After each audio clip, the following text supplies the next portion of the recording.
about the team to have such a consistent SEC win streak, in terms of series wins, just putting those together in such a hard conference like this? Well, it's pitching and defense first. I mean, pitching and defense wins championships. Obviously, we want to hit, the tar out of the ball. But you've got to be good in the circle in order to win games in this league. And it's no secret. You look back historically through the teams that have been finishing in the top, 1, 2 in the league every year. They're usually leading the league in pitching as well. So it all starts there.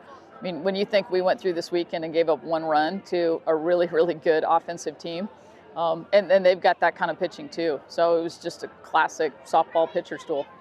How would you evaluate the approach at the plate today? It was a lot better. It was a lot better. Even though you might not have seen the results, I just felt like, I didn't feel like we were ever defeated. I felt like every time somebody went up there, something good could happen, and I thought they were taking a really methodical approach to what adjustments they need to make. You got the chance to talk to Julia after she had 2 balls in the middle of that at bat. Anything specific that you told her that kind of led to that double? Just, what you want, and if you don't get it, you get to 2 strikes, make sure she comes in the zone. That was the thing is if we're going to strike out, that's fine, but let's strike out on something we want, not chasing. And she did an amazing job of continuing to see pitches after 2 strikes and got something she could drive. You think it helped at that point? She'd probably seen everything Sydney had. And yeah. You think she was maybe, I don't know, maybe there's a little calmness that comes from that? I think so, and I think she was having good at-bats. She's somebody who on occasion we've put in a pinch hitter for, but I just felt like her at-bats were getting better and better, and she did have the benefit of seeing her now, saw her Friday night and then saw her again today. And I just felt like she had this look in her eye, like she knew what she was doing up there. Karen, the decision to start Carlin, just what went into that, especially just coming off yesterday? Well, it was almost a toss-up because I really felt like I couldn't go wrong with those 2 pitchers. And then just watching Carlin's game yesterday, the results were good, but the process probably wasn't as good as it could have been. I think she left a lot of balls over the plate and didn't suffer for it.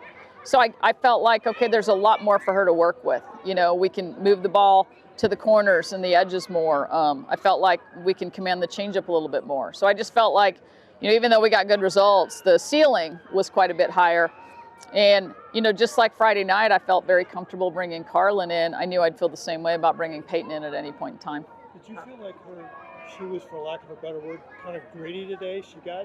They had some chances, but she just pitched out of some innings. Looked like she was just really tough and very competitive. She really was. We talk a lot about 10% of the time you're going to be in a zone and everything works. 10% of the time, nothing's working.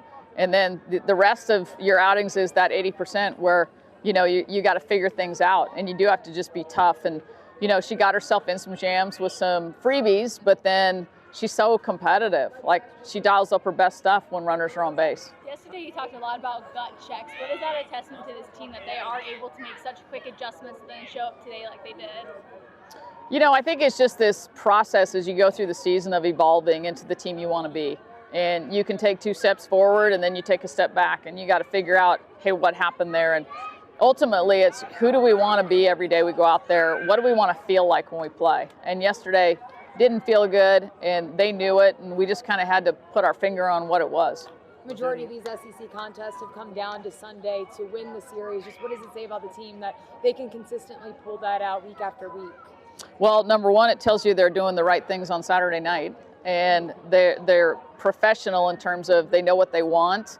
They're taking care of themselves. They're coming to the ballpark ready to play on Sundays, and that's huge. And I don't even have to worry about that. Like, they take care of that internally. We have great team leadership, and they know what they can be. And sometimes that's hard because you put pressure on yourself because you know what you can be. You've got to find that balance to do everything the right way and then just trust that when you get out here, you can just let it go. I know Kiki didn't have too much of an impact in this game, but what have you seen from her since she's been back from injury? Yeah, I think, it's tough for somebody like Kiki who they're gunning for, they have a game plan for, they're going to pitch a little different. With the year she had last year, being a fifth-year senior, everything that kind of goes into that. And I'm just really proud of her because the one thing Kiki knows this team needs day in and day out is her leadership. And I've probably never seen somebody better at putting her own individual performance aside and focusing on being the best leader she can be for the team. And, you know, I love the bunt. I mean, that's just, she's not about herself in terms of, I'm going to try and hit a home run every time. She's just looking for a way to get a spark going. What's frustrating about not being able to get her home when she did get to third?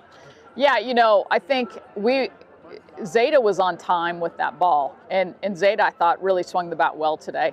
If she just gets a little bit more under that thing, it's either out of here or certainly a double in the gap. You know, unfortunately, it gets hit to the one spot it can't get hit to, and hit hard enough that they can turn a pretty easy double play. Was the bunt Kiki's idea, or was that planned at all? That was Kiki's idea. I mean, she may have talked to Chris about it, but I didn't give her a signal.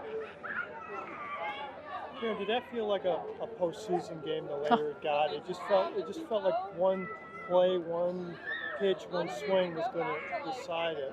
Yeah, the whole weekend did, really. Felt like a super regional, and that's the beauty of the SEC. You know, and as we go down the stretch here, I mean, finishing up with LSU, then going down to Alabama, then Kentucky at home. They've been super regionals all season, but now they're really feel like super regionals, because it's like you're getting to where, hey, everybody knows what's at stake in terms of, you know, winning titles and seedings and things like that. So it definitely gives us that super regional feel. How beneficial is it to have that type of schedule going down the stretch of the regular season? Oh, it's unbelievable. I mean, the key is to kind of maintain your mental health, I guess, through that grind, because it can wear some teams out. And I think that's one of the reasons we haven't played a lot of midweeks, because I wanted to make sure that, you know, we kind of had that mental break as well as physical break early in the week. We've got one coming up this week. It's our first one at home. But I think we're a team that's pretty well rested from a mental and physical standpoint. All right, thank you guys. Thank you, guys. Thank you.